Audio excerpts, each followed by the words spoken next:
apprend une bonne nouvelle, le site du Rav Tutu a redémarré. Et maintenant il est arrangé. Donc pour tous ceux qui veulent voir les shiurim, sur toatraim, toatraim.com.org. Hein? .net. D'accord, toatraim.net. Donc voilà, Bezrat Hashem. Il y a un grand trou de Bezrat Hashem dans la Israël. Alors vous savez que, voilà, Bezrat Hashem, on va commencer Parashat Hashavua, Parashat Massé, mais Matot, pardon. Par contre, voilà, je voulais vous parler d'un sujet qui est extraordinaire, Pachout. Un sujet extraordinaire. Que les gens ne sont pas tellement au courant de ce problème-là. Vous savez que l'être humain est un être extraordinaire, fascinant. Fascinant, Pachout, fascinant. On va voir ce soir. Et c'est impressionnant comment la Gemara, comment la Torah, comment les Chachamim, ils arrivent à nous faire découvrir des facettes de nous-mêmes dont on n'est même pas conscient. On n'est même pas conscient, Pachout. La plupart des gens qui vont toucher le sujet qu'on va voir ce soir Bezrat Hashem, on se rend compte qu'on n'est même pas conscient de ce genre de choses. On va voir combien la Torah est belle une nouvelle fois. Alors vous savez que Parashat Kedoshim, c'est marqué comme ça. C'est bien. Kadosh Baruch Hu nous dit Al tifnu el ha'elilim. Hashem nous dit ne vous tournez pas vers des dieux étrangers, vers des idoles. Velohem asecha lotasu, et des dieux de fer, lotasu lachem, vous ne ferez pas pour vous. Ani Hashem Elohichem. Je suis Hashem, votre Dieu. D'accord? Très bien. Maintenant, quand on regarde un petit peu, il y a un gros problème dans ce passage. Pourquoi? Parce que tout simplement, c'est marqué Al tifnu el ha'elilim. Ne vous tournez pas vers des idoles. Velohem asecha lotasu, et des dieux de fer, vous ne ferez pas, lotasu lachem, vous ne ferez pas pour vous. Ani Hashem Elohichem. Rashi soulève le problème, il dit au début, une idole, on l'appelle Elilim. D'accord? Al tifnu el ha'elilim. Vous ne vous tournez pas vers les Elilim. Et après, la Torah nous dit, Ve'Elohe masecha lotasu, et des dieux, Elohe masecha, de fer, vous ne ferez pas. Alors il y a un problème. D'un côté, on nous parle de Elilim. On utilise un langage qui est spécifique, c'est idolâtrie Elilim. Et d'un autre côté, Elohe, un dieu, des dieux. Alors Rashi, il soulève le problème. Rashi nous dit Al tifnu el ha'elilim le'avdam. Ne vous tournez pas vers des idoles pour les servir. Nous dit Rashi, écoutez bien. Elilim lachon al. Kelo chashu. Ça vaut rien. Elilim c'est al. Ça vaut que dalle. C'est des idoles qui servent à rien. D'accord? C'est vraiment des trucs que toi-même tu sais que ça sert à rien. Maintenant c'est marqué dans la suite. Velohe masecha. Et des dieux de métal. Trila et Lilim hem. Il dit Rashi, au début on appelle ça dans le pasuk Lilim. Vebasof imatem pone acharem, si vous vous tournez vers eux, sofra la sotam elohut. Vous finirez par en faire des dieux. Écoutez bien. Au début la Torah nous dit Lilim, ce sont quoi des dieux, des idoles, des trucs qui valent rien. Lilim. Allez, dit Rashi. Maintenant d'un autre côté à la fin, si tu devrais nous avertir Rashi, si tu commences à te tourner vers eux, ça va finir par être Elohim Masecha. Des dieux, mamage des dieux, Elohe Masecha. Ça va valoir quelque chose à tes yeux. Nous dit le Rav Yerucham quelque chose d'extraordinaire de là. Écoutez bien, c'est un principe pour toute notre vie. C'est une merveille. J'ai entendu ça de mes maîtres à Valach. Il dit quelque chose d'extraordinaire. Il dit de là on apprend au nom de Rav Yerucham. Rav Yerucham c'était le mashgar de la Yeshivat Mir. Il disait que tout simplement à partir du moment où une chose, tu lui donnes de la place, tu lui laisses de la place dans ta vie, sache une chose, si tu lui laisses de la place, elle prendra de l'importance chez toi. Et plus tu laisseras de la place à cette chose-là, plus elle sera importante chez toi. Au début, c'est Elilim. Toi-même, tu sais, mais c'est rien, ça, c'est quoi? C'est des idoles, c'est Elilim, ça vaut que dalle, c'est rien. Au début, c'est rien. Mais après, qu'est-ce qui se passe? Ça va devenir, qu'est-ce que ça va devenir? Après, qu'est-ce que ça va devenir chez toi? Elohé, ça va devenir un dieu. Elohé Masecha. Un dieu, carrément, ça va devenir tes dieux pour toi. Nous dit le Rav Yerucham quelque chose d'extraordinaire. Écoutez bien, quand tu laisses de la place à quelque chose, à la fin ça va devenir quelque chose d'extraordinaire pour toi. Au début tu dis les gens, bah non, ça va, un petit film. De temps en temps, un petit film. On a tué personne, comme on dit chez nous. Ces mêmes gens-là, si tu regardes, ils se regardent un film tous les soirs avant de s'endormir. Regarde, ils ne peuvent pas s'endormir sans. Je peux pas vu mon film. Je me sens pas bien, c'est pas possible. Faut que je regarde un film avant de m'endormir, c'est pas possible, je me sens pas bien. Mais je comprends pas, tu dis que c'est rien, tu dis que c'est pas grave. Alors comment ça se fait que c'est devenu tellement important pour toi? Comment ça se fait que tu sens chez toi que maintenant, je pourrais pas, le film c'est dur, non, tu vois, tu regardes le film. Comment c'est devenu quelque chose d'important? On dirait que tu vas mourir. On dirait que ça va, allez, détends-toi. Qui t'arrive? Non, mais je sais pas. Ah, les films, interdits. Je sais pas. Comment je vais faire?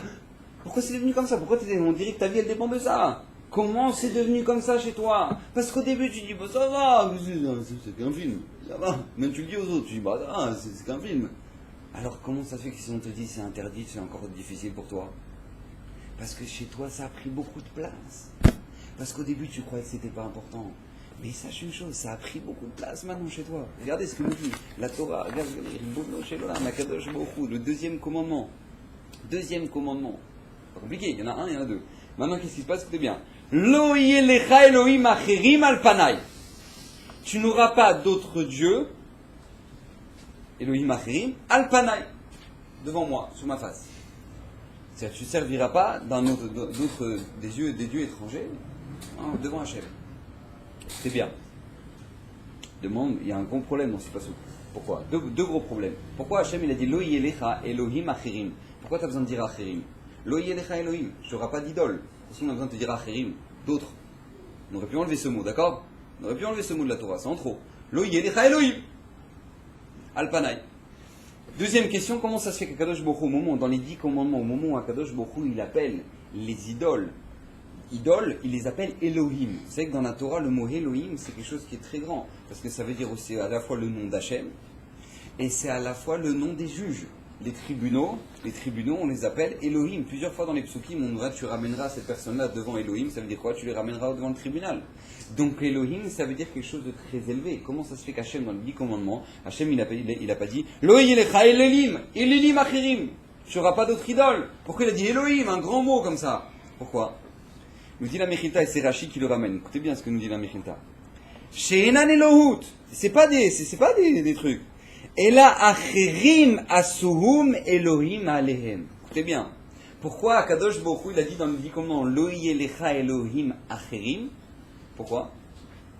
Parce que tout simplement, acherim, si on te dit, tu n'auras pas de Dieu que les autres. Acherim, les autres, les idolâtres, là-bas, eux, ils servent. Et tu sais ce qu'ils en ont fait, eux, de ces idoles-là? Ils en ont fait des Elohim.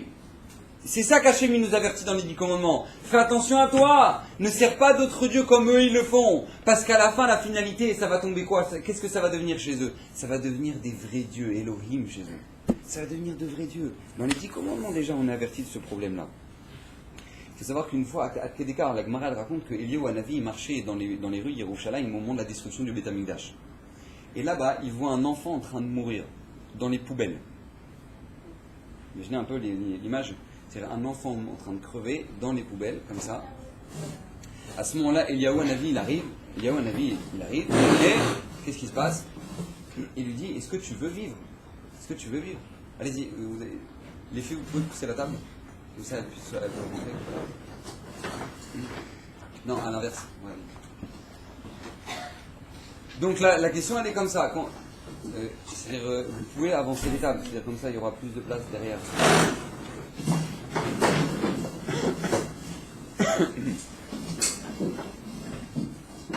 Donc Eliyahu Hanavi, encore une fois, Eliyahu Hanavi, il a vu dans les rues d'Yerushalayim un enfant qui est dans les poubelles en train de mourir. Maintenant Eliyahu Hanavi, il le regarde, il lui dit, dis-moi, tu veux vivre? Est-ce que tu as envie de vivre? Alors il lui dit, oui, j'ai envie de vivre. Alors il dit, répète après moi, Shema Israël, Hashem Elokeinu, Hashem Echad. Lui l'enfant, il prend l'idole, il sort une idole comme ça de sa poche, Chas Shalom, plutôt crever que de dire le nom d'Hachem. Et il embrasse son idole, hop, il meurt. Ça dit la Gemara. Nous, on ne comprend pas, parce que Baruch Hashem, le Sanhedrin nous a enlevé le Yetzera de l'idolâtrie. On n'a plus le Yetzera de l'idolâtrie. Les Chachamim nous l'ont enlevé. Mais vous imaginez tellement c'était fort. C'est-à-dire que la personne, tu lui dis, mais tu veux vivre, tu as le choix, la vie, la mort, tu veux vivre. Elle dit, non, quoi, il faut dire Shema Israël, Hashem Elokeinu. Non, plutôt crever. Et hop, il meurt. Il meurt. Il va mourir. Pour pas dire le nom d'Hachem. Rabotai. On se dit, ouais, il est fou furieux le mec, mais il est complètement pété. Le Rabotai, moi je vais vous dire, il y a des gens, ils sont comme ça dans l'argent. Il Il y a des gens, l'argent, c'est tellement important pour eux que la Gemara elle-même, la Gemara dans Yoma, elle nous dit, c'est tellement important pour eux que la Torah nous le dit. Comment c'est marqué? Shema Israël, premier passouk. Ve'avta et Hashem Elokecha, bechol levavcha, ou bechol nafshecha, ou bechol meodecha. Demande la Gemara, je comprends pas, il y a un problème là. Il y a un gros problème dans ce passouk. Ve'avta et Hashem, tu aimeras Hashem ton Dieu, bechol levavcha, de tout tes yetzerim. C'est quoi Yetzera, Yetzeratov? Servir Hachem, l'Ishma, l'Olishma. Tu dois servir à Kadosh Baruch Hu même avec ton Yetzera. Bechol levavcha. Ou bechol nafshecha. Bechol nafshecha. Jusqu'à ce que tu donnes ta vie. Papa, crève pour Hachem. Hachem le crève bechol levavcha, bechol nafshecha. Hachem il t'a demandé, tu dois donner ta neshama. Le lui, tu te dis, prosterne-toi à la croix. Toi, tu vas dire, plutôt crever. Bechol nafshecha. Demande la Gemara. Alors, quelqu'un qui est capable de vivre, mais de mourir pour Hachem. Mourir pour Hachem. Pourquoi la Torah contient dit Bechol Meodecha? De tous tes moyens. De tous tes moyens, c'est-à-dire avec tout ton argent. Montre avec ton argent que tu aimes Hachem. Si la personne, on vient de dire dans le passage qu'elle est prête à mourir pour Hachem, alors pourquoi on a besoin de dire après, et avec ton argent, c'est sûr que la personne elle sera prête à donner son argent maintenant pour Hachem. Si maintenant sa vie elle est capable de la donner, eh ben elle donnera son argent. Réponse de la Gemara, non. Non, regardez, Gemara me fourchette, je vous lis la Gemara. Détania, Rabbi Eliezer Omer, Im ne'emar bechol nafshecha, si jamais il est dit bechol nafshecha, tu aimeras Hachem de toute ton âme. Lama ne'emar bechol meodecha. Pourquoi la Torah nous dit tu aimeras avec de tous tes moyens? Pourquoi? Il me dit la Gemara, V'im yesh lecha adam shemimenu chaviv alav, il existe des hommes que maintenant leur argent il leur est plus important que leur vie. Migoufo, l'écart ne'emar bechol meodecha. C'est pour ça qu'il est marqué Bechol Meodecha. Bechol Meodecha. Parce que tout simplement, il y a des gens pour qui maintenant leur argent, il est plus important. Est-ce que vous pouvez passer des chaises là-bas?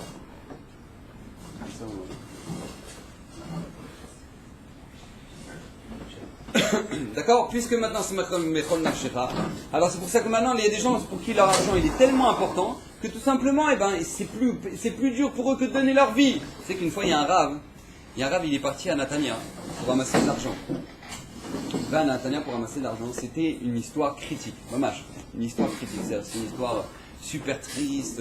Une fille orpheline qui va se marier avec un orphelin et trucs. Ils n'ont pas un sou pour le mariage. Bon, le rave, il va là-bas. Il arrive dans la maison d'un blindé et il arrive à la villa. Il sonne, ding ding. Donc, voilà, il y a le jaguar garé devant et tout. Il arrive et il explique le problème au monsieur riche. Alors le riche, il dit, ah d'accord, ok, pas de problème. Il va chercher son carnet de chèques, il commence à lui faire un chèque de 500 shekels. 500 shekels. Hop, il lui donne. Le Rav, il regarde. Il dit, merci Nicolas Kavod, Tiskem Mitzvot. Magnifique. Je peux vous poser une question? Il dit oui. Il dit, mon histoire que je suis en train de vous raconter là, de ce Khatan et cette Kala là, qui sont orphelins, qui ont besoin de se marier, si je la raconte à Bnei Brak, n'importe quel avraire qui étudie la Torah toute la journée, qui gagne rien, il me donnera 500 shekels. Il donnera en tachloumim, il débrouillera, mais il me donnera 500 shekels. Vous pouvez m'expliquer comment ça se fait que vous donnez 500 shekels? C'est vrai. Alors le riche, il le regarde, il dit, tu sais, je vais t'expliquer un truc. Les avrechim, ouais, ceux qui étudient la Torah, l'argent pour eux, ils s'en foutent, c'est un moyen de vivre. Et leur vie, c'est quoi? C'est la Torah. Et toi, t'as pas compris. Tu me demandes de l'argent, c'est comme si tu me demandes de me couper mon doigt. Comme ça, lui dit. Imaginez un peu. Parce qu'il y a des gens chez qui maintenant, donner l'argent, c'est plus dur que donner leur vie. Pourquoi? D'où ça vient? La raison, elle est toute simple. Parce que tout simplement, ces gens-là, ils ont tellement donné d'importance à l'argent que petit à petit, ça a pris tellement d'importance que c'est toute leur vie. C'est toute leur vie. Ces gens-là, tu leur parles de Emouna, ils ne comprennent même pas de quoi tu parles. Ils ne comprennent même pas. Les gens, tu leur dis, tu sais, Akadosh Baruch Hu, la Gemara, elle a dit, c'est fixé de Rosh Hashanah à Rosh Hashanah. C'est marqué dans la Gemara de Rosh Hashanah. Kol mezonotav shel adam tuvim lo mi Rosh Hashanah de Rosh Hashanah. C'est marqué. Tout la parnassa de l'homme est fixé de Rosh Hashanah jusqu'à Rosh Hashanah prochain, Rosh Hashanah d'après. D'accord? C'est même marqué que quoi? Que le Oubar, le bébé dans le ventre de sa mère, et ben là-haut, il y a un mishpat, et le malach, il arrive, il ramène la tipa, la création de cet enfant-là, et il dit, qu'est-ce qu'il va être? Gibor ou Khalash, Ashir ou Ani. C'est déjà fixé avant même la naissance. Il va devenir riche, il va être pauvre, il va être fort, il va être faible, tout ça c'est fixé avant la naissance. Donc tout ça, c'est déjà fixé. Maintenant, l'autre, il fait une ishtagout de malade, il travaille du matin au soir, mais je crois que c'est déjà fixé. Tu peux aller au Beth Midrash, tu peux étudier, tu auras ta parnassa. Mais ils sont malades, ces rabbins. Mais ils sont fous. Mais ils ont fumé ou quoi? Quoi, c'est je vais aller étudier la Torah, et maintenant j'aurai ma parnassa? Mais ils sont complètement craqués. Mais il faut travailler. Mais aide-toi, le ciel t'aidera. Ouais, vous connaissez celui-là. Aide-toi, le ciel t'aidera. Et la plupart des gens qui disent aide-toi, le ciel t'aidera, ils savent même pas combien ils doivent travailler dans la journée. C'est-à-dire qu'ils savent même pas la part de la Ishtadlout et la part de la Torah. Ils savent pas. Oui, je sais qu'il y a une chose qui est marquée. La Gemara, elle dit que la clé de la Parnassa, elle est dans les mains d'Hachem. Maintenant, l'étude de la Torah, ça dépend de nous. Ça, c'est notre travail à nous. Les gens, ils disent Bezrat Hashem, Akadosh Baruch Hu, Bezrat Hashem, je vais étudier. Et la Parnassa, je m'en occupe. C'est l'inverse. C'est-à-dire que la Parnassa, c'est pour moi, Hashem, c'est bon, je prends les clés. Et maintenant, qu'est-ce qui se passe? Étudier la Torah, Bezrat Hashem. Mais tu sais qu'Hachem, il la connaît, la Torah. Hashem, il la connaît. Hashem, il la connaît. Donc maintenant, toi, c'est clair, tu dois faire une ishtadlout. Toi, tu dois faire ta part à toi. Tu dois savoir combien maintenant tu dois travailler. Et plus tu auras des Emouna, moins tu auras besoin d'heures de travail pour avoir ta parnassa. Mais mec, c'est comme ça. Parce que plus ta Emouna sera grande, plus tu diras, attends, je ne comprends pas. Hachem, il m'a donné ma parnassa en 8 heures par jour. Maintenant, Kadosh Baruch Hu, il n'a pas de problème, ouais. Le dauphin là-bas au milieu de l'océan. Vous avez déjà voyagé, je suis aux États-Unis, Canada, Brésil, vous avez déjà vu? C'est-à-dire que tu fais 8 heures de vol au-dessus de l'océan. 8 heures de vol au-dessus d'un océan. Maintenant, vous imaginez un peu le dauphin qui est au fin fond de l'eau. Hachem, il l'a pas oublié. Il va lui donner à manger. Alors toi, Marlouf, Hachem, il va t'oublier. Toi, qui veux faire la Torah, qui veut étudier, qui veut te renforcer, qui veut moins travailler pour plus étudier. Ah non, Hachem, comment il va faire pour me donner ma barnaza? Mais le dauphin, il l'a pas oublié. Toi, il va t'oublier. Toi, il va t'oublier. Rabotaï, comment on réfléchit? Mais pourquoi? Pourquoi on n'est pas capable de réfléchir comme ça? Pourquoi? Parce que depuis qu'on est petit, on a dit, alors qu'est-ce que tu veux faire comme métier? Alors déjà, quand tu as 8 ans, on te dit, alors tu veux faire quoi comme métier? Alors, ben, je vais faire pompier. Qu'est-ce que tu fais d'autre? Tout le monde dit, moi je vais faire pompier. D'accord, moi je vais pompier. D'accord, qu'est-ce que tu veux faire? Maintenant, depuis qu'on est petit, on te rentre dans la tête, maintenant l'argent, si t'as pas d'argent, tu vois rien, et tu crèves, et tu trucs, et t'es un clochard, et t'es machin. Alors, qu'est-ce que tu veux maintenant? Qu'est-ce que tu veux? Vous imaginez un peu le Chafetz Chaim, écoutez bien. Chafetz Chaim, il avait trouvé un chidour pour un bachor à la yeshiva. Super chidour. Il l'envoie donc dans la ville, là-bas, c'était la fille d'un rave d'une ville, d'un village. Donc lui, le bachor, il va, il prend le train pour aller découvrir le chidour. Quel chidour c'était? Il arrive là-bas dans le village, il demande, voilà, rave un tel, vous connaissez? Il dit, oui, bien sûr, oui, là-bas, la petite maison, là-bas, vous l'avez. Maintenant, plus il s'approche de la maison, plus il se rend compte que c'est moins une maison, c'est plus proche de la hutte qu'une maison. D'accord? Plus il s'approche, on sait comment ça. Il s'approche. Bon, il n'ose même pas toquer de peur que la porte, elle va tomber. Il dit, il y a quelqu'un? Il y a quelqu'un? Oui, oh. Ah, vous êtes le Bachour? Oh, Baruch Haba, Baruch Haba, il venait rentrer dans la maison. Maintenant, il voit, chérie, il n'y a pas une seule chaise qui ressemble à l'autre. C'est-à-dire, maintenant, il y a un clou pour mettre le truc, il y a du pain sec. Il dit, oui, donc je viens parce qu'on m'a entendu, on m'a fait parler de votre ami, il m'a parlé de votre fille, etc. Oui, bah, c'est bien, donc il rencontre les parents. Il retourne à la yeshiva. Quand il retourne à la yeshiva, le Chafetz Chaim lui dit, alors, il dit, c'est pas la dèche, mais bon, ils vivent pas dans la richesse, quoi. Alors, il dit, qu'est-ce que ça veut dire? Il dit, bah voilà, ils n'ont pas beaucoup de moyens, quoi. Et t'as d'autres belles choses comme ça à me raconter? C'est dit, t'as d'autres belles choses comme ça à me raconter? Parce que des gens qui n'ont pas besoin de voiture, qui n'ont pas besoin de trucs, de machin, de trucs, ces gens-là, ils n'ont pas de problème dans leur vie. Ils sont tranquilles. Il n'y a rien qui leur prend la tête, ils n'ont pas de soucis, ils n'ont pas commencé à dire, la vitre est pétée, le truc, et puis l'ampoule là, et puis le truc, et puis ça, et puis le... Ça y est, ils s'en foutent de tout. Parce qu'ils ont besoin de ça maintenant, ils ont besoin de ça. Ils n'ont pas besoin de ça, ils n'ont rien à faire, Donc pour le Chafetz Chaim, c'était quelque chose d'extraordinaire pour lui. Imaginez comment le Chafetz Chaim il réfléchissait. Pourquoi? Parce que tout simplement, à partir du moment où maintenant, tu donnes tellement d'importance à l'argent dans ta vie, tu donnes tellement d'importance, fais attention, ça va devenir la chose la plus rachouva pour toi dans ta vie. À la fin, tu comprendras même pas. Genre, tu vas faire de la émouna, tu vas dire, alors moi j'ai fait 8 ans de médecine, après je suis devenu médecin, et Bezrat Hashem. Attends, à qui tu racontes la Emouna là maintenant? Tu parles, tu sais ce que c'est que la Emouna? Je dis oui, Bezrat Hachem, Hachem va donner ma parnassa. Et l'autre il fait 8 ans d'études pour à la fin un truc. Mais oui, c'est marqué là-bas dans la Gemara, la parnassa de l'homme est fixée de Rosh Hashanah, Rosh Hashanah. Et Rachid là-bas il dit ici, jamais tu as fait 8 ans d'études. Et Tosfot il vient dire ici, jamais maintenant tu as fait. Arrêtez, allô? Genre ça va changer quelque chose? Genre Kadosh Baruch Hu il dit ah bah oui! Oh bah oui, bah elle a fait des études! Oh bah oui, bah voilà, bah alors elle pour elle 2000. Mais dis-moi, allô, ça va ta tête ou quoi? Ça va ou quoi? Mais comment tu réfléchis? Pourquoi? Parce que tout simplement, c'est tellement devenu important pour toi, tu dis, mais ma parnassa ne peut pas venir autrement que comme ça. Eh ben c'est bien. On l'a vu, on a fait un shiur la semaine dernière là-dessus. Si la personne elle veut que ça vienne comme ça, bah, ça viendra comme ça. Et les gens vont dire, ouais, bah t'as vu? C'est comme les gens qui travaillent pas, qui travaillent Shabbat. D'accord? Ils disent, mais je comprends pas. Benoît de la Croix, ses affaires, son business, c'est 90% de ses affaires, c'est quoi? C'est Shabbat. Donc c'est Shabbat. Comment je peux faire mes Shabbat? Moi je peux faire mes Shabbat. Et je peux pas. Shabbat, c'est ma parnassa. Hey. Ça va, détends-toi. Et comment ils font tous les autres juifs qui ferment? Comment ils font tous les autres juifs qui ferment? Je sais pas, il y a de l'embrouille. Il y a de l'embrouille. T'imagines un peu? Pourquoi? Parce que si tu veux que ça fasse comme ça, Hachem va te montrer que c'est comme ça. Il va te montrer que c'est comme ça. Mais tu dois réfléchir autrement, toi. Je te dis, mais attends, allô, plus une chose, elle prend la place chez toi, il dit le Rabbi Yochanan, plus ce sera quelque chose d'important pour toi. À la fin, tu comprendras même pas autre chose que ça. En tout cas, d'écart, écoutez bien. La Torah nous avertit. Elle nous dit même une personne comme ça, elle peut devenir dangereuse. Il faut savoir, elle peut devenir dangereuse. Parachat de la semaine prochaine, Parachat Massé. C'est marqué là-bas. Au moment où maintenant Akadosh Baruch Hu, le Ham Israël va rentrer en Eretz Israël, Akadosh Baruch Hu donne l'ordonnance à Moshe, par l'intermédiaire du Ham Israël, de faire 6 villes de refuge. Moshe va en faire 3 du côté ouest du Jourdain, et 3 de l'autre côté, du côté ouest du Jourdain, d'accord? Donc il y aura 3 villes de refuge du côté est et 3 villes de refuge de l'autre côté du Jourdain. C'est quoi les villes de refuge?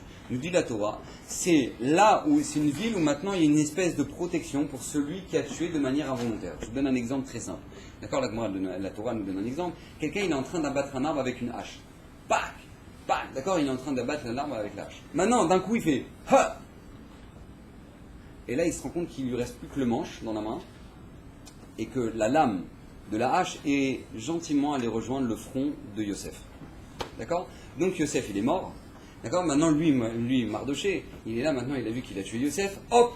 Il prend la fuite, il va dans une ville de refuge. Il a tué de manière involontaire. D'accord? Donc il va dans une ville de refuge pour pas que la famille puisse se venger, etc. etc. D'accord? Il va dans une ville de refuge. Ce qu'on appelle. Voilà. Et là-bas, personne n'a le droit de le toucher. Maintenant, il y avait 6 villes de refuge en tout.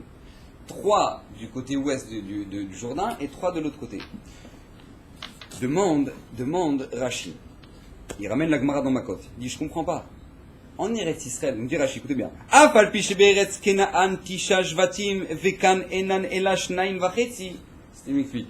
En Eretz Israël, il y avait combien de tribus? Non, 9,5. Il y en avait 9,5. Maintenant, de l'autre côté du Jourdain, il y avait 2 tribus et demie. Il y avait Réhouven, Gad et la moitié de la tribu de Ménaché. Et tout le reste, ils sont rentrés en Eretz Israël. D'accord? Donc maintenant, il y avait 9,5 d'un côté et 2,5 de l'autre. Demande Rashi, demande la Gemara dans Makot. Mais je comprends pas. Je vais à Minyan Arem Miklat chez Lahem. Tu vas mettre 3 pour 2 tribus et demie et 3 pour 9 tribus et demie. Je sais pas si vous avez fait des maths, mais ce qu'on appelle quelque chose qui n'est pas proportionnel. D'accord? Ok? 9,5, 2,5, il y a un sous-saï, comme on dit chez nous. D'accord? Donc comme ça dit la Gemara, je comprends pas. 2,5, 9,5, comment ça fonctionne? Réponse de la Gemara, Mishum de Begilad, Nafish et Rotzrim. Parce que dans la ville de Gilad, là où ils sont Gad et Ménaché, et la tribu de Gad, Réhouven et la moitié de la tribu de Ménaché, là-bas, il y a une ville qui s'appelle Gilad, et là-bas, ils sont fréquents les tueurs. Donc comme il y a beaucoup de tueurs, donc c'est pour ça qu'on va mettre 3 villes de refuge là-bas et 3 en Eretz Israël. Il y a un gros problème. Je ne sais pas si vous comprenez le problème. Ça veut dire quoi? Il y a beaucoup de tueurs. De toute façon, dans les villes de refuge, il n'y a que ceux qui ont tué de manière involontaire qui peuvent aller dans ces villes-là, d'accord? Ceux qui ont tué de manière involontaire, il a pris un flingue, bam, il a flingué l'autre, et bien tout simplement, il est condamné à mort, d'accord, dans la Torah. Maintenant, qu'est-ce qui se passe? L'autre, maintenant, c'est quelqu'un qui a fauté de manière involontaire. Il a fauté de manière involontaire. Toi, tu peux savoir un truc pareil, que à Gilad, il y a une espèce de ségoula, que les gens qui sont là-bas, ils se tuent tous de manière involontaire. Comment ça se fait? C'est quoi les deux? Il y a une ségoula là-bas, c'est la ségoula de la ville. Qu'est-ce qui se passe? Rabota, écoutez bien. La réponse, elle est Parashat Hashavua, Parashat Matot. C'est marqué au Mikne Rav Aya lebni Reuven velebni Gad Atsum Meod. La tribu de Gad et la tribu de Reuven, ils avaient énormément de bétail. Énormément. Ils étaient milliardaires. D'accord? Ils vont voir Moshe Rabbeinu. Ils disent à Moshe, Moshe, Vegishu Ela, Vayomru, Gidrot Son ou Bne Nivne, les Miknenu, Po, Varim les Tapenu. Moshe Rabbeinu, on a tellement de trucs. Ici, là où on est, là maintenant, c'est très très bien. On n'a pas besoin de rentrer en Eretz Israël. Nous, ça nous va cette terre-là, ici, là maintenant, là où on est. Avant de rentrer en Eretz Israël. Ils disent, ça va très bien. Gad et Reuven, ils disent, on a tellement de bétail que là, tout va bien. Baruch Hashem, on arrive à tout faire rentrer, tout va bien. On est au top. On est au top. Écoutez bien comment ils vont dire à Moshe Rabbeinu. Gidrotson nivne les mikne nupo. On va faire des enclos, des pâturages pour nos bétails. Et attention, ve'arim les tapenu. Et des villes pour nos enfants. Moshe Rabbeinu dit, excusez-moi, vous pouvez répéter? Oui, alors on va faire des enclos, on va faire des grands enclos pour mettre tout notre bétail, c'est-à-dire des banques, des trucs, des machins. Et après, on va faire des villes pour nos familles. Moshe Rabbeinu lui dit, mais ça va la tête ou quoi? Vous allez bien? Qu'est-ce qu'on a dit, Moshe? Vous allez d'abord vous occuper de votre argent, et ensuite de votre famille. C'est-à-dire dans votre langage. Vous faites passer l'argent avant votre famille. Mais vous êtes dangereux. Qu'est-ce qu'il va leur dire, Moshe? Écoutez bien. Bnu lachem arrive les tapechem. Vous devez construire des villes pour votre famille. Vegidrot sonrechem. Et ensuite des enclos. Pourquoi? Pour votre bétail. Mais pas l'inverse. Pas l'inverse. Nous disent les chachamim, de là, Moshe Rabbeinu, il a vu un danger chez Gad et Reuven. Gad et Reuven. Il a vu un danger chez eux. C'est quoi le danger? Il dit Moshe Rabbeinu, il dit, ces gens-là, s'ils devancent leur argent à la vie de leur propre famille, ces gens-là, ils seront dangereux. Vous savez comment une personne, elle arrive à tuer de manière involontaire? Oh, mais j'ai pas fait exprès! Mais qu'est-ce que ça veut dire que t'as pas fait exprès? Qu'est-ce que ça veut dire que t'as pas fait exprès? Comment c'est possible que toi, maintenant, la lame de ta hache, elle va rejoindre la tête de l'autre? Mais je comprends pas, tu peux pas faire attention si maintenant elle est bien fixée, tu peux pas faire attention s'il y a personne aux alentours. Donc si toi maintenant, c'est arrivé, c'est que tu as un problème. Tu donnes plus d'argent à ta parnassa qu'à la vie de l'autre. Tu arrives, je vous donne un exemple très simple. Imaginez, et je vous pose la question, est-ce que vous croyez que Raphaël Kanevski, en plein Shabbat, il est parti aux toilettes et maintenant il éteint la lumière? En plein Shabbat, il est sur... Oh, pardon, j'ai oublié. Vous croyez que ça lui arrive à Raphaël Kanevski? Oui ou non? Baba Salé, ça lui est arrivé? Oui ou non? Ben non! C'est évident, hein, ça leur arrive pas. Alors comment ça se fait que nous, ça nous arrive? Comment ça se fait que nous, ça nous arrive? Pourquoi? Parce que vous savez ce que c'est que Shabbat pour eux? Shabbat pour eux, c'est Kodesh Kodashim. À Shabbat, ils voient la Shrina, ils voient Hachem, le monde, ils s'arrêtent, c'est Menachot, c'est Shabbat. Donc ils vivent tellement le Shabbat.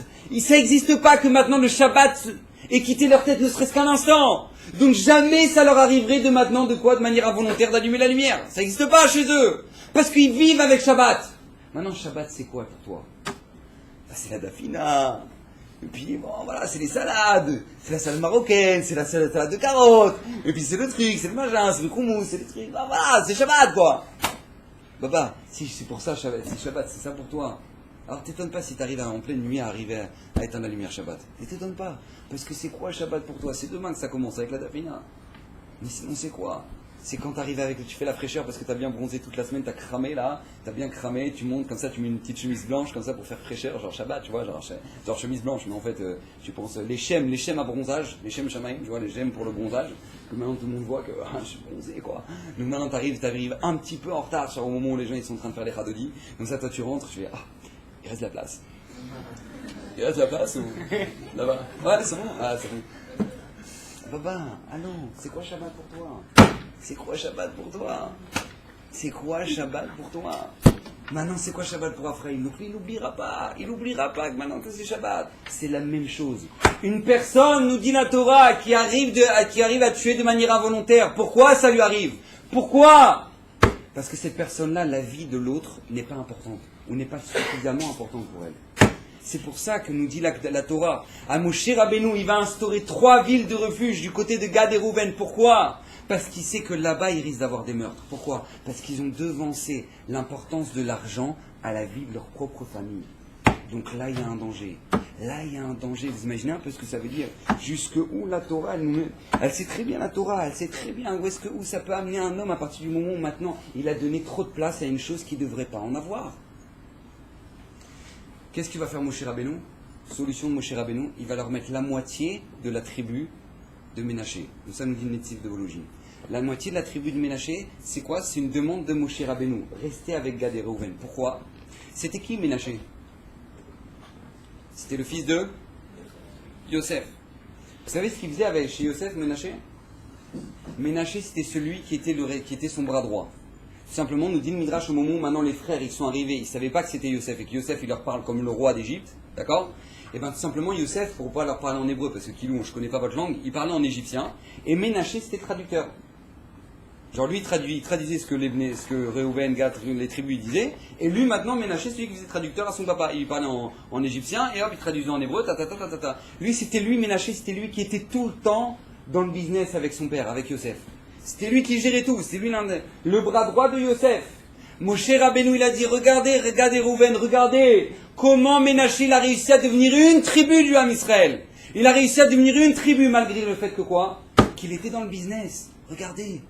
Lui Ménaché, lui il peut vous influencer. Lui il peut vous influencer à savoir où est-ce qu'elle est l'importance de l'argent dans la vie et où est-ce qu'elle est l'importance de la famille. Ça c'est Ménaché qui va vous mettre. Ça c'est la première chose que que Moshe Rabbeinu va faire. Il nous dit la Torah, nous dit la Gemara dans Makot. La Gemara nous dit à partir du moment où une personne, elle doit partir en ville de refuge, c'est marqué que son rave, il doit partir avec elle. Pourquoi? Parce que tout simplement pour aller étudier la Torah. Une des villes de refuge, c'était les villes des Lévi'im. Pourquoi les villes des Lévi'im? Parce que toi, tu as un problème dans ta vie. Tu dois te poser une question. Comment ça se fait que tu es arrivé à tuer de manière involontaire? Comment tu es arrivé à un truc pareil? C'est que tu as un problème dans la priorité des choses. Alors tout simplement, là-bas, on va te rapprendre la Torah et tu vas étudier là-bas. Tu dois savoir quelle est la priorité des choses. Et nous, on doit savoir, la Gemara, on arrive maintenant, enfin, excusez-moi, je suis la bracha, Baruch atah Adonai, Eloheinu melech haolam shakol nהיה bidvaro. La Gemara dans Nedarim, elle nous dit quelque chose d'incroyable, écoutez bien. La Gemara dans Nedarim, on est dans les 3 semaines de la destruction du Beth Amikdash. La Gemara dans Nedarim, elle pose la question, écoutez bien. Mi ha'ish hachacham ve'iven et zot.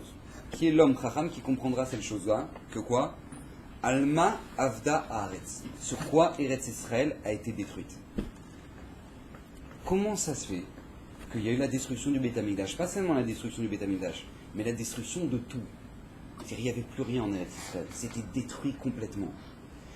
Demande le Navi Yirmiyahu, Mi ha'ish hachacham ve'iven et zot. Qui est l'homme qui comprendra? Pourquoi? Déjà, il y a un problème, ouais. Vous savez pas pourquoi le Beth Amikdash a été détruit? La Gemara le dit, Gemara dans Yoma, le premier Beth Amikdash il a été détruit à cause de quoi? Le meurtre, la débauche et tout simplement la Vodazara. D'accord? Deuxième Beth Amikdash il a été détruit à cause de quoi? Sinatrinam, la haine gratuite, donc on le sait. Non, la Gemara dit Mi ha'ish hachacham ve'iven et zot. Qui c'est qui peut comprendre un truc pareil? Déjà, on a du mal à comprendre. Vélo Piechou, il ne savait pas expliquer. Non, excuse-moi. Excusez-moi, cette question a dit Mishal les Chachamim. Ils sont partis voir les Chachamim, les Gdolé Israël. Comment ça se fait qu'il y a eu la destruction d'Eretz Israël? Pourquoi? Ils ne savaient pas. Vélanevim, les prophètes. Ils sont partis voir les prophètes. Ils ne savaient pas. Vélo Pirchou. Ad chez Pirchou Akadosh Baruch Hu be'atzmo. Jusqu'à ce qu'Akadosh Baruch Hu lui-même il vienne et il explique. Il va le dire. C'est quoi? Écoutez bien, Chidouche d'Hachem. Pourquoi il y a eu la destruction du Beth Amikdash? Écoutez bien. Dirtiv, Veyomer Hashem, Alozva met Torati. Ils ont abandonné ma Torah. Alors là, il y a un gros problème dans cette Gemara. Oui, vous êtes tous d'accord avec moi? C'est-à-dire que si jamais maintenant le problème c'est pourquoi le Beth Amikdash il a été détruit? Bah tu regardes, voilà, regarde, c'est la débauche dehors, les gens ils s'habillent même plus. Maintenant regarde les autres, ils s'aiment entre les hommes ils s'aiment entre hommes, les femmes entre femmes.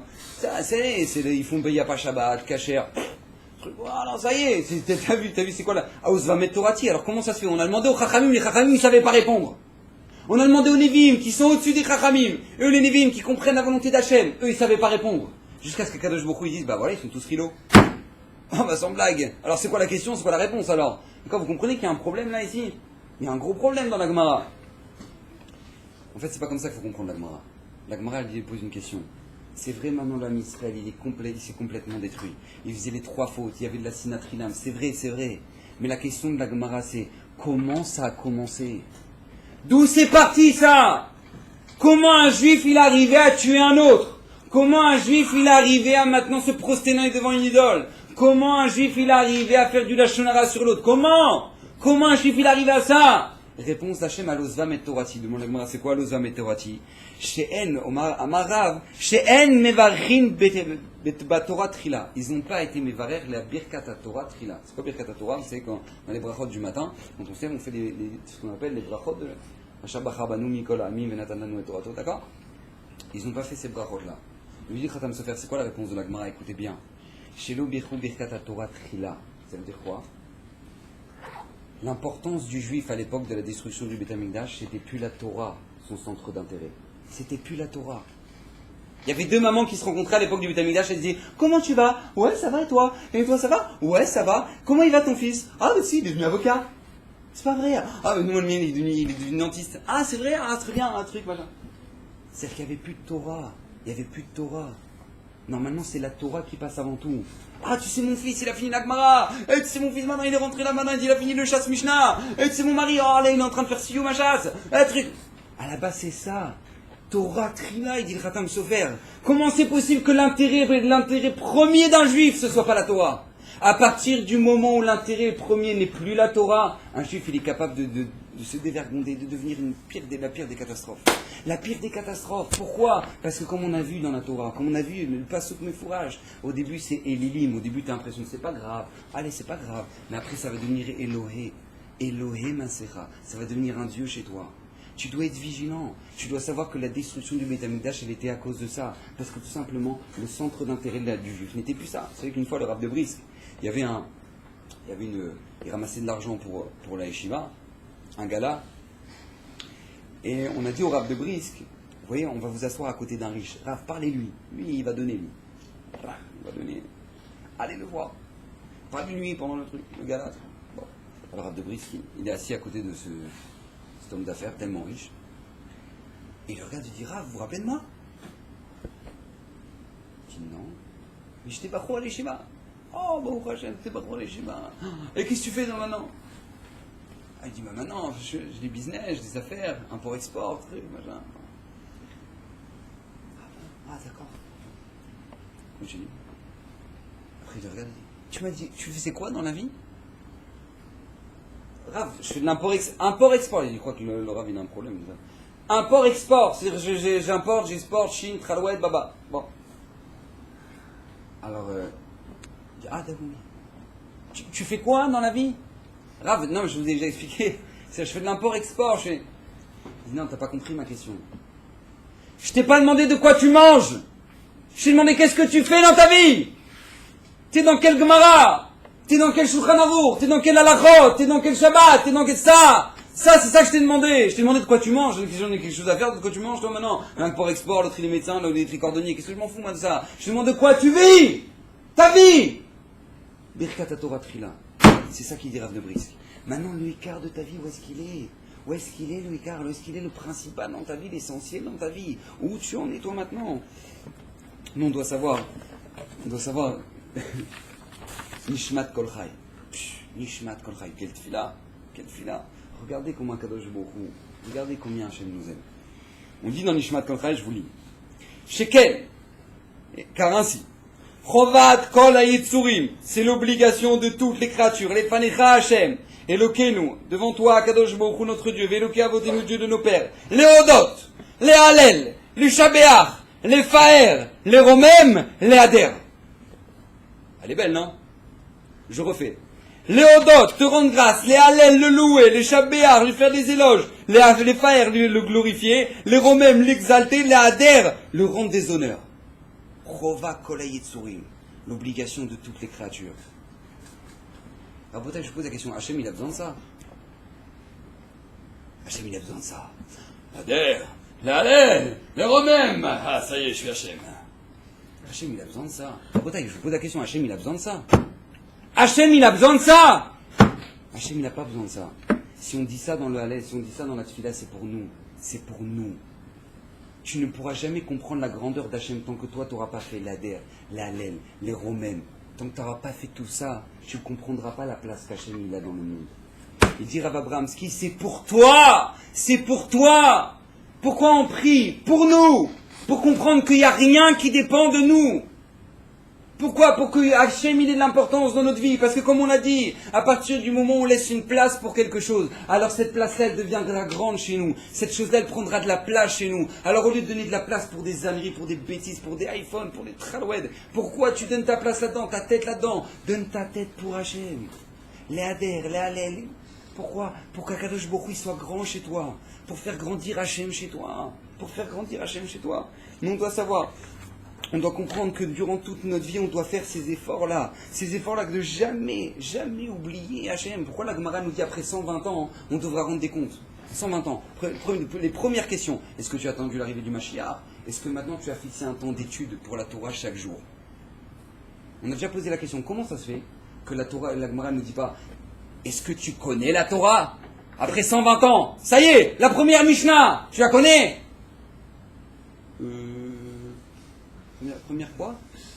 Première Mishnah, tu la connais après 120 ans de vie. Allez, première Mishnah, brachot. Tu sais que c'est brachot au moins? Vous avez dit quoi? Une bracha? Première Mishnah, première halakha du Shulchan Aruch, tu la connais? 120 ans de vie, tu connais première halakha? Allô, première halakha du Chod Shabbat. Mais Baba, t'as fait quoi? 120 ans. Qu'est-ce que t'as fait? Mais t'as pioncé ou quoi? Qu'est-ce que t'as fait pendant 120 ans? La Gemara, c'est pas ce qu'elle nous dit. Hachem ne va pas nous demander est-ce que tu connais la Torah? Parce que ça c'est sûr. Mais la Gemara, elle nous dit plus que ça. Elle nous dit est-ce que tu as fixé un temps d'étude chaque jour? Pourquoi? Vous savez qu'un businessman même le plus riche qui puisse être, même s'il est dans des affaires, et chaque coup de téléphone, ça vaut 10 000 $. Et chaque coup de téléphone, et chaque truc, et chaque réunion, ça vaut 1 million. Et bien cette personne-là, il y a une chose qu'elle n'oubliera pas. C'est quoi? De se nourrir. Il est obligé de manger un sandwich. Et s'il ne mange pas un sandwich, ben, il va crever. Donc il est obligé de s'arrêter pour manger. Il nous dit la Gemara, tu dois comprendre que c'est ça, la Torah. Au même titre que tu es obligé de t'arrêter pour manger, tu dois comprendre que dans ta journée, tu es obligé de t'arrêter pour étudier. Parce que si tu t'arrêtes pas pour étudier, ta neshama, elle se nourrit de quoi? Ta neshama, elle se nourrit de quoi? De quoi elle se nourrit? De quoi? Elle se nourrit que de ça, que de Torah et de mitzvot. Alors comment tu vas la nourrir? Comment tu vas le faire? C'est pour ça qu'on te demande est-ce que tu as fixé un temps d'étude chaque jour? Parce que c'est vraiment là qu'on sait si c'est tellement important. Tu as donné de la place à la Torah dans ta vie. C'est à partir du moment où on voit que tu es fait de manière fixe. Voilà. C'est ça, tu as fixé la Torah. Alors c'est simplement maintenant c'est devenu important chez toi. Il n'y a que comme ça que ça deviendra important chez toi. C'est le seul moyen. C'est qu'une fois le Rav Shvoul qui était un grand Talmid Chacham, il habitait aux États-Unis. Il était à l'Yeshiva de Mir, je crois, et avant la Seconde Guerre mondiale, il est retourné aux États-Unis, et le dernier Shabbat avant de quitter l'Europe, il est parti chez le Chafetz Chaim. Shabbat chez le Chafetz Chaim. Il dit, je vais passer à Radin, c'est un Shabbat chez le Chafetz Chaim. Il raconte combien c'était extraordinaire ce fameux Shabbat chez le Chafetz Chaim. Il raconte que le Chafetz Chaim, il a fait un chidouche à table. Un chidouche. Quoi le chidouche du Chafetz Chaim à table? Il a dit, la manne, elle avait un miracle. C'est quoi le miracle de la manne? C'est que celui qui voulait que ça ait le goût de chocolat, ça avait le goût de chocolat. Celui qui voulait un shawarma, ça avait le goût de shawarma. Celui qui voulait un goût de schnitzel, ça avait le goût de schnitzel. Celui qui avait un cornetto, c'était un cornetto. D'accord? Le goût que voulait la personne, la manne, elle avait ce goût-là. Demande le Chafetz Chaim, et si la personne, elle avait pensé à rien? La personne, elle pense à rien. Elle mange la manne, elle pense à rien. Quel goût ça a? Il dit le Chafetz Chaim, mistama, que ça avait le goût de rien. Pourquoi? Parce que celui qui a fait descendre la manne, c'est par le mérite de qui? Par le mérite de Moshe Rabbeinu, comme ça c'est marqué dans la Gemara, d'accord? Par le mérite de Moshe on a eu la manne, par le mérite de Aaron on a eu le Hanan et Kavod, par le mérite de Myriam on a eu le puits. Donc c'est par le mérite de Moshe. Moshe Rabbeinu c'est le symbole de quoi? Le symbole de la Torah. Nous dit le Chafetz Chaim, c'est la même chose dans la Torah. Dans la Torah, si maintenant toi tu as envie d'étudier, tu as envie de la halakha, ce truc, alors tu auras envie, tu auras du goût dans la Torah. Mais quelqu'un que la Torah, ça le gonfle. Mais ça lui prend la tête. Alors tu peux lui faire le plus beau pshat, tu peux lui dire un truc de fou, une gemara de malade. Et ben la personne dit ouais, c'est intéressant. C'est intéressant. Il n'a même pas de goût dans le dent. Il dit le Chafetz Chaim, quelqu'un qui mangeait la manne et qui n'avait pas de goût dans la manne. Et bien tout simplement, ça n'avait pas de goût. Ça n'avait pas de goût parce qu'il voulait rien, donc ça n'avait pas de goût à l'image de la Torah. C'est la même chose. Pourquoi, comment c'est possible que la Torah, c'est pas de goût pour toi? Parce que tout simplement, tu ne donnes pas de place à la Torah dans ta vie. Comme tu ne donnes pas de place à la Torah dans ta vie, la Torah, ça n'a pas de goût. Et c'est comme ça dans tout. C'est comme ça dans tout. La Gemara nous dit, écoutez bien, qu'est-ce qu'ils sont débiles ces Babyloniens? Ils se lèvent devant un Sefer Torah, ils ne se lèvent pas devant un Talmid Chacham. Ça dit la Gemara. Ils sont bêtes ces Babyloniens. Ils se lèvent devant un Sefer Torah, ils ne se lèvent pas devant un Talmid Chacham. Demande Rav Yaakov Zon, je ne comprends pas, quel rapport entre un Sefer Torah et un Talmid Chacham? Un Sefer Torah qui tombe par terre, qu'est-ce qui se passe? On doit jeûner pendant 40 jours. D'accord? Un Talmid Chacham qui tombe dans la rue, bah, tu l'as ramassé, d'accord, n'a rien à voir, d'accord, lui c'est un Chefetz de Gdusha, et c'est un Talmid Chacham, ok, tu l'as ramassé, mais tu vas pas commencer à jeûner parce que tu as vu un Rav tomber dans la rue, d'accord? Alors comment ça se fait? La Gemara dit, ils sont bêtes, ces gens de Babel, ils se lèvent devant un Sefer Torah, ils se lèvent pas devant un Talmid Chacham. Il me dit Rav Yaakov Zon, mais pourquoi tu te lèves devant un Sefer Torah? Pourquoi on se lève devant un Sefer Torah? Je crois que le Sefer Torah, il en a quelque chose à faire, tu ne sois pas levé. Genre, le Sefer Torah, il te regarde. Oh là là, il s'est pas levé! Mais tu crois qu'un Sefer Torah, il en a quelque chose à faire, tu ne sois pas levé? Genre, c'est bon. Il est là. Mais le Sefer Torah, il n'en a rien à faire que tu sois levé, que tu ne sois pas levé. Pourquoi tu te lèves devant un Sefer Torah? C'est pour toi. C'est pour toi que tu te lèves devant un Sefer Torah. Pourquoi? Pour montrer que cette chose-là, elle est importante à tes yeux. Elle est importante, cette chose-là, elle est importante. C'est ma vie, c'est la Torah. Donc pour montrer que c'est important, alors je me lève devant elle. Parce que je dois faire une action qui montre qu'elle est importante. Pourquoi? Parce qu'à partir du moment où tu feras des petites actions pour montrer que la Torah elle est importante, ça va rentrer dans ton cœur. C'est exactement ce que la Torah nous a dit, qu'on avait au début du shiur. Au début, c'est des Elilim, c'est des petites idoles. Après, ça deviendra un Dieu. C'est la même chose dans la Gdusha. À partir du moment où tu vas avoir l'importance pour la Torah, tu te lèves devant un Sefer Torah. Alors c'est pour ça que la Gemara elle dit, qu'est-ce qu'ils sont bêtes, ces gens-là, ils ne se lèvent pas devant un Talmid Chacham. Pourquoi? Parce que pourquoi tu te lèves devant un Talmid Chacham? Pour lui faire du kavod? Genre, Yavo Melech HaKavod. Il a besoin du kavod, lui, le Talmid Chacham. Si on a affaire, c'est même pas bon pour lui, il va avoir du kavod, c'est pas bon pour lui. Alors pourquoi tu te lèves devant un Talmid Chacham? Parce que tout simplement, tu aspires à ça. Tu montres à travers l'action que tu te lèves devant un Talmid Chacham, que tu aspires à cette chose-là. Ça, c'est la chose à laquelle j'aspire dans ma vie. C'est pour ça qu'on se lève devant un Talmid Chacham, c'est pas pour une autre raison. La Gemara nous dit, écoutez bien, la Gemara, c'est une halakha, et un Sefer Torah il tombe, un Sidour il tombe, qu'est-ce qu'on fait? Ok, merci. On ramasse, merci, heureux. Et qu'est-ce qu'on fait en plus? On l'embrasse, on lui fait un bisou. Pourquoi il a eu mal? Non, mais je vous rassure, c'est pour celles qui sont angoissées, ou ceux qui sont angoissés, qui se disent ah, il a eu mal, ne vous inquiétez pas, il n'a pas eu mal. Tout va bien, il va au Hachem, tout va bien. D'accord? Il n'a pas eu mal, alors pourquoi on lui fait un bisou? C'est pourquoi on lui fait un bisou, pour montrer que cette chose-là, elle est importante chez nous. Pour montrer que cette chose-là, elle est importante chez nous. C'est pour ça qu'on embrasse. Moi, je me rappelle une fois à la yeshiva, on étudiait Baba Kama. D'accord? Maintenant, la Gemara Baba Kama, une nouvelle édition, elle fait cette épaisseur. D'accord? C'est un beau pavé. Et il y a un garçon qui embêtait un bachot, qui embêtait un autre bachot. Et l'autre bachot, pour rigoler, il a fait genre Kilou, je vais donner un coup de Baba Kama, tu vois. Vous savez, il a commencé à faire comme ça. Mashgiach, il a vu ça, il a fait Gemoré! Il commence à crier, c'est une Gemara! C'est Keblo, on a vu ça. Mais... Il a dit viens ici. Maintenant il est assis à côté de lui, il a expliqué l'importance que c'est qu'une Gemara. Je lui ai dit, il a expliqué ce que c'est qu'une Gemara. Il a dit, tu sais que ce que tu as fait c'est tellement grave, tu dois faire tchouva. Tu dois faire tchouva. Et qu'est-ce qu'il lui a dit? Il lui a dit maintenant, désormais à partir de maintenant jusqu'à la fin de ta vie, dès que tu verras un sidour qui est un peu mal placé, qui est retourné, qui est truc, tu devras faire en sorte qu'il soit bien placé. Tu vois dans l'armoire que les sidours ils sont placés n'importe comment, tu dois bien les placer. Ce sera ça ton petit coup. Parce que tu as été mézalzel dans une Gemara. Tu as négligé une Gemara, ce sera ça ton petit coup. Imaginez ce que ça veut dire. Parce que cette chose-là, elle doit être importante à nos yeux. Si tu ne comprends pas, tu n'as pas de Gemara, tu n'as pas de vie. Tu n'as pas de Gemara, tu n'as pas de vie. Tu n'as pas d'Halakha, tu n'as rien. Donc alors comment tu peux jouer avec ça? Comment tu peux jouer avec ça? C'est vrai que la Gemara, elle nous dit, toute ville dans laquelle les habitations sont plus hautes que les synagogues, la ville finira par être détruite. Gemara Mefourechette. Une ville dans laquelle les habitations sont plus hautes que les Beta Knesset, la ville finira par être détruite. Pourquoi?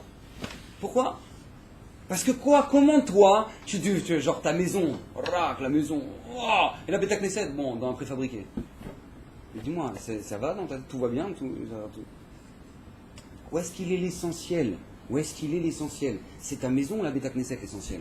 C'est ta maison ou la Beta Knesset? Donc une personne, en tout cas une assemblée de gens, que maintenant ils sont capables de donner plus d'importance à leur maison qu'à une Beta Knesset, cette villa elle sera détruite. Parce que tout simplement tu donnes plus d'importance à ça qu'à ça. Et il y a un problème, Pourquoi nous on fait toutes ces choses-là? Pour que ça nous marque. Les gens disent alors voilà on est arrivé dans les 3 semaines de la destruction du Beit Hamikdash. Hein? C'est triste, hein? Hein, c'est triste. Bah ouais. Ouais, bah tu sais, ça fait 2000 ans, hein, donc ça va, ça date, quoi. C'est bon, ça va, quoi. Déjà, cet argument, il est faux.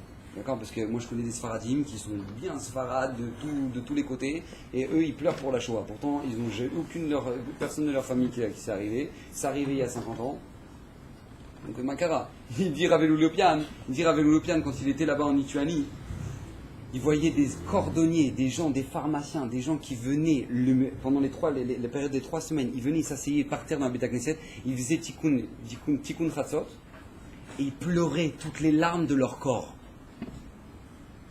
Des cordonniers, on ne parle pas des gens qui étaient amis des chachamim, oh là là, non, on ne parle pas de ça, on parle des gens pshutim.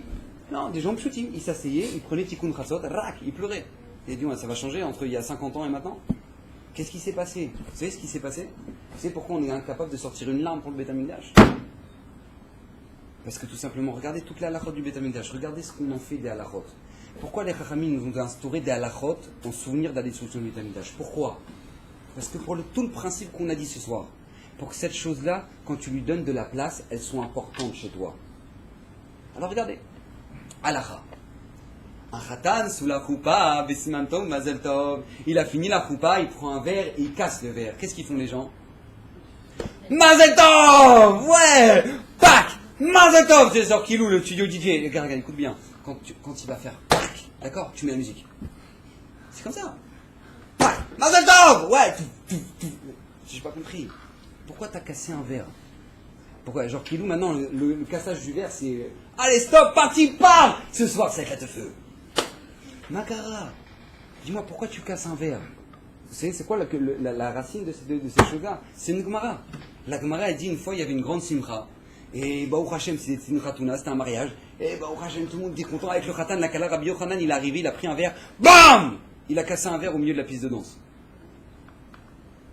Il a dit, oh, Rabotai, qu'est-ce qui vous arrive là maintenant? De danser comme ça, comme des fous. Vous avez oublié que le Beit Hamikdash, il est détruit? C'est de là que c'est parti. Tu casses un verre pour te rappeler que maintenant, même si maintenant tu es au top de la simcha, tu es au top de la joie, tu t'es marié, trek, machin, n'oublie pas, oh, il n'y a pas de Beit Hamikdash. Tu vois le khatan, tu lui mets de la cendre sur la tête au moment de la choupa. Il va voir le photographe et moi, ça se voit sur la crête ou ça se voit pas? Moi ça va, ça se voit pas. Je sais pas, c'est des trucs de rabbin là. C'est ça la halakha du Roban Beit Hamikdash. Quand halakha mefureshet dans Shulchan Aruch, dans une maison, tu dois laisser une amas sur une amas, 40 cm sur 40 cm qui est grattée, ou là-dessus maintenant tu vois le béton, ou tu vois qu'il n'y a pas de peinture. Pourquoi? En souvenir de la destruction du Beit Hamikdash, dans une maison. Ah bon?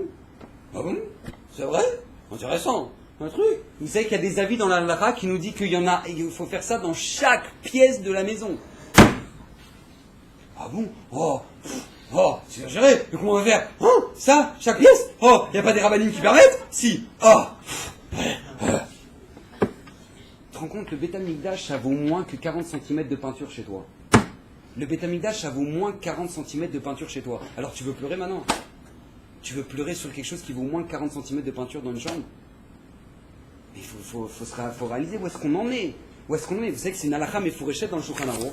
On arrive à l'endroit de Yerushalayim. Ah, regardez, je vous ai fait la photocopie. Regardez, il y a 5 halachot sur un seif Taf Kuf Samer He Aleph. D'accord, je vous lis le titre du seif.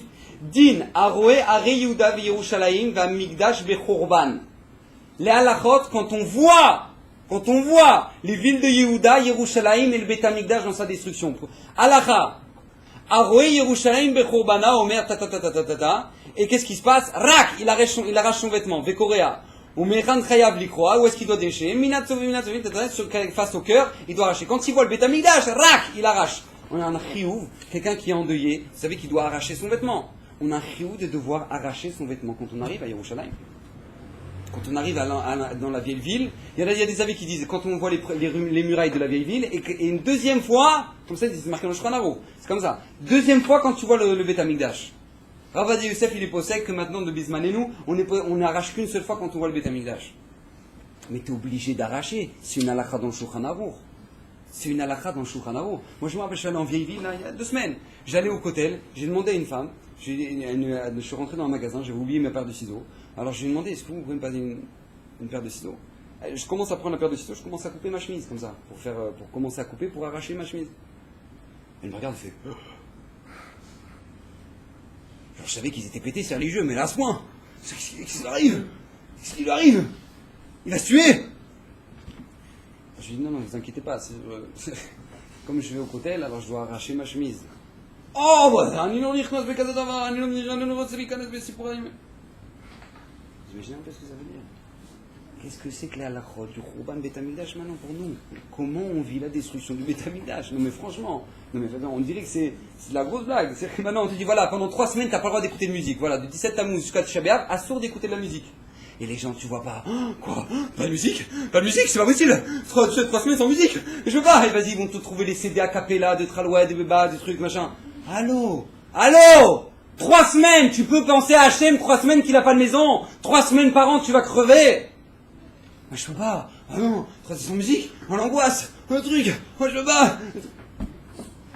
Encore une halakha! Une autre halakha! Vous savez, tous les jours, les gens ils disent Ani Ma'amin Be'emunah Shlema.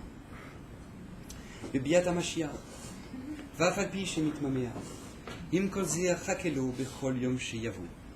D'accord, je suis même מאמין באמונה שלמה que le Mashiach va venir.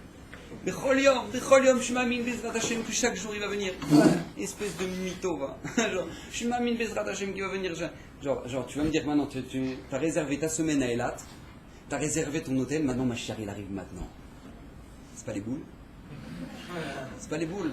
Arrête de faire genre Anima, Amin, Bemouna, Shlema, Bémet, hein, que ma chère il arrive, hein, Bémet, non, ma chère qui arrive. Juste après le mois d'août. D'accord, ça ne marche pas? Allez, Bezrat Hashem, que ma chère il arrive. Mais pas tout de suite, parce que là j'ai fait une réserve. Papa, tu te fous de la tête de qui? Mais tu te moques de qui?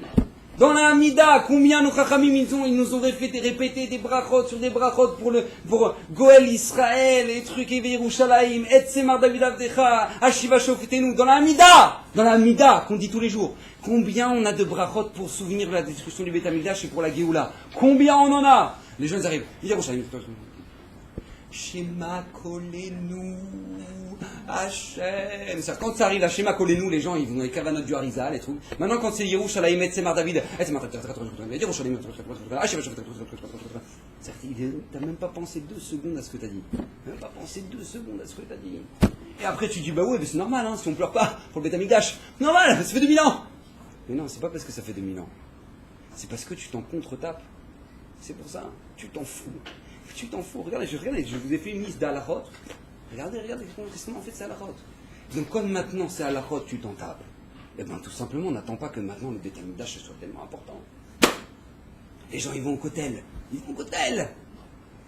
Non seulement ils n'arrachent pas l'Arabie, ils arrivent devant le Kotel. Des photos. Vas-y, tu me prends. Ouais, tu me prends. Alors vas-y, allez, viens, Sylvie, allez, viens, Martin. Tac, truc. Allez, on fait des photos. Allez, photos. Rabotage, je vous pose une question. Imaginez-vous. D'accord, imaginez-vous. Il y a un monsieur, il est avec sa femme, ils sont hyper blindés, ils ont 2 dunams sur Herzliya Pitoire, une villa de malades. Ils partent 2 semaines à Miami, 2 mois à Miami. Allez, 2 mois. 2 mois à Miami. Ils reviennent de leur voyage après 2 mois, ils voient le terrain rasé, rac, plus de maison. Et là-dessus, il y a un petit préfabriqué d'un clochard là qui s'est mis là-bas. D'accord? Petit préfabriqué. Maintenant, il reste qu'un seul mur de toute la villa. Il reste le seul mur, c'était le souvenir de la cuisine qu'il y avait. Est-ce que vous croyez qu'il va prendre le téléphone avec sa femme et dire regarde, il reste un mur. Chérie, il reste un mur. Allez, viens, fais une photo, il reste un mur. Allez, viens, fais une photo, viens, on appelle les cousins et on va faire une photo devant le mur. Baba, t'as plus de baraque. Tu vas faire le teubé devant le mur qui reste pour faire des photos. Les gens, ils arrivent au Kotel. Allez, on fait des photos. Baba, Hachem, il a plus de maison. Et toi, t'arrives comme ça. Allez, fais des photos. Mais ça va ta tête quoi? Mais comment tu te sens? Surtout, tout fonctionne normalement? Ça va? Rabotai, où est-ce qu'on en est? Où est-ce qu'on en est? Où est-ce qu'on en est? Mais vous savez, c'est quoi notre problème à nous? C'est quoi notre problème? C'est qu'on n'en donne pas d'importance. Donc comme on n'en donne pas d'importance, on ne donne pas de part à ça dans notre vie. Donc cette chose-là, elle est par conséquence pas importante. Pas importante. Rabotai, je vais finir avec ça. On est dans une génération où maintenant tout est important ou tout n'est pas important. C'est où tout est Kodesh Kodashim, ou tout c'est de la zup. Voilà, ça c'est la génération. C'est la génération dans laquelle on est. C'est-à-dire que maintenant, les gens, la couleur de la peinture de la voiture, couleur de la peinture de la voiture. C'est attention, il faut que ça aille avec les jantes. Moi j'ai vu ma cousine, elle a une voiture rouge, moi je peux pas avoir une rouge, sinon ça veut dire que je l'ai copiée.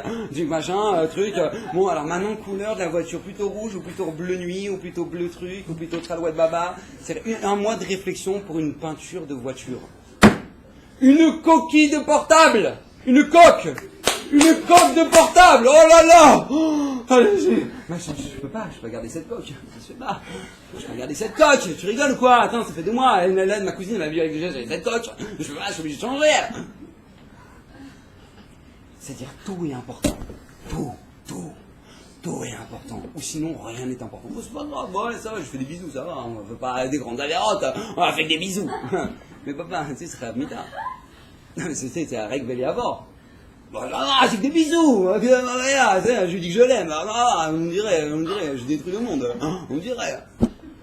Ça va, quoi, c'est le Shabbat, ça va, j'ai pris ça, ça va. Genre, je suis portable, ça va, on dirait, j'ai tué quelqu'un, détends-toi. C'est la génération, ça.